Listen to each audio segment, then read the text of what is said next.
Saan galing yung kangkong? Sibayan. Di ba marami din sila?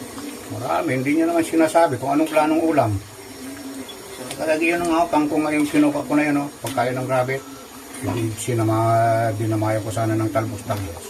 Hindi. Malinis naman yung kinukuha na ko, wala namang